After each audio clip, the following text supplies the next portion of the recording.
Oh boy, oh boy, oh boy. Say it ain't so. Who would have thought that 8 months ago this outcome into this far of a season would be transpiring, right? If someone were to walk up to you around November or December of last year and say that the Lakers would get bounced out by the first by and within the first round, you're probably gonna laugh at him. So yeah, just like that, we are back. What's up, everyone? It's your boy Tista, and we are gonna be tackling another little issue, another little speck of something that has just brewed. A big story, and yeah, the Lakers just bowed out of the playoffs within 6 games. If you're new, come ahead and subscribe or even leave a like in this video because I'm producing this type of content more consistently now. And with that, I hope you're gonna enjoy this video. Yeah, I know. Everyone's talking about how the Lakers lost, how the Lakers went out, how it's LeBron's first loss in the opening round of the postseason.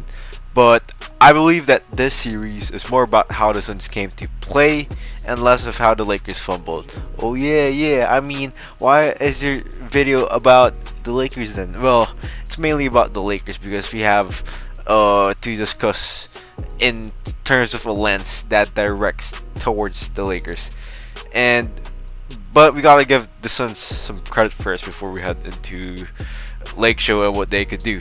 So we all know that D Buckets is starting to making, and he has absolutely showed that.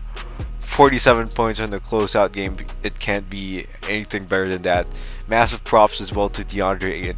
I still don't understand why people in the initial stages of the opening of the postseason, while a lot of people were actually saying that he's gonna get eaten apart by 80.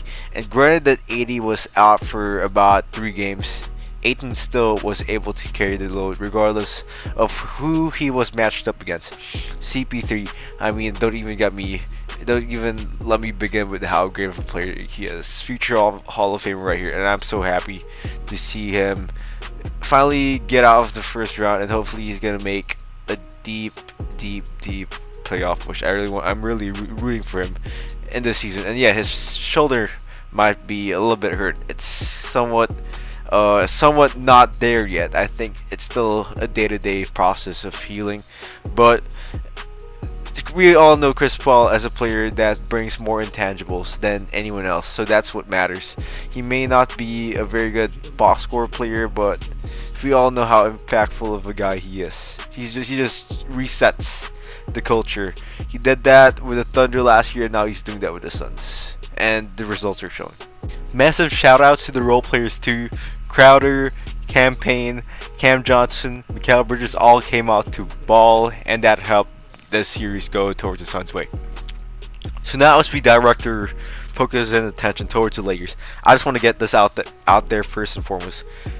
If there's anyone that seriously takes the bubble fraud meme or just the banter about that too hard, they take it seriously, and they actually believe that they could discredit what the Lakers or the Heat have done last year, then just stop it, okay? Just stop it, knock it off, because winning in the bubble was definitely harder due to the unconventional circumstances. So with that out the way, we gotta go into what went wrong for LA this time. So this spotlight, as I said earlier, should be shined on Phoenix, but the Lakers supporting cast just got exposed. So Montrezl Harrell and Andre Drummond, they are super incompatible with this Lakers team. They provide little defense, little spacing, and if they do not show up in the offensive end, then they are just big negative factors for the Lakers, especially with LeBron and AD, who always are at their best whenever they use the paint, whenever they drive to the basket. Montrezl Harrell and Andre Drummond, they clog up that lane too much. Dennis Schroeder, KCP, Wesley Matthews, and Marcus All had some pretty good games, somewhat in some stretches, but they were too inconsistent, and you cannot afford to be a no-show in certain games and pop up in other games and still expect to be highly regarded in a championship caliber team.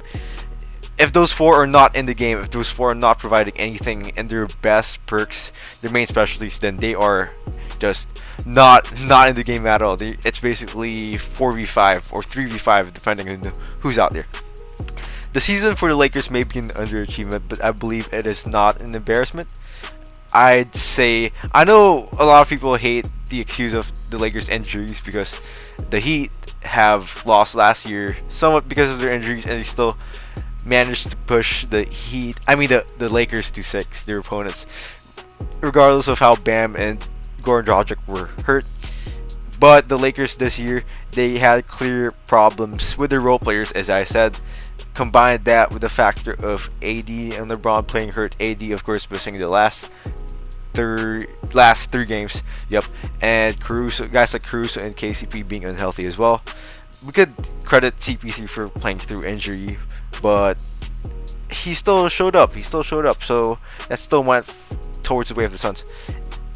In spite of the injuries of the Lakers, this reasoning why I do not give them a pass and leeway to just punch a ticket out of excuse is that they lacked passion in Game 6. It was so obvious within their body language, and when the Suns started making a run around like the 4-3 minute mark and in the late fourth quarter, it just seemed like the Lakers were so out of it already. Speaking of being so out of it, LeBron was clearly fatigued at the end game, and it may have costed him from taking over in the fourth. It may be an age thing, okay? It may be an age thing. He's 36, blah blah blah blah blah. That's what the norm has been set as, especially in this last 24 hours. But what I'd like to remind everyone is that he has been here before. This was the same narrative. This was the same discussion about LeBron's longevity and his place. Back in 2019, this was the same question. Does LeBron still have enough left in his tank in terms of strength, in terms of power, in terms of his health? And in 2019, he was also hurt a lot.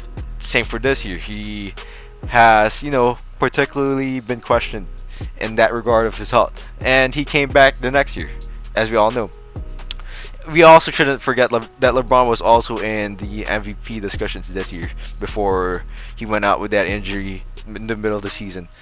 But as I say that a healthy LeBron would have made a difference, I think a more passionate LeBron would have been more authoritative. And I think that's what really cost him. LeBron wasn't as urgent as he should have been. I really doubt his legacy will be tarnished because of this first round loss, unless you're probably a LeBron hater, but it's whatever. AD really needs to be in the game. He is the driving force of the offense, and at this stage LeBron is just merely a primary playmaker who still could go for high volume scoring games, but it's still preferred if he has another offensive running mate to look up to. So that will be wraps on this YouTube video. Thank you once again for tuning in, and comment down below what you think has been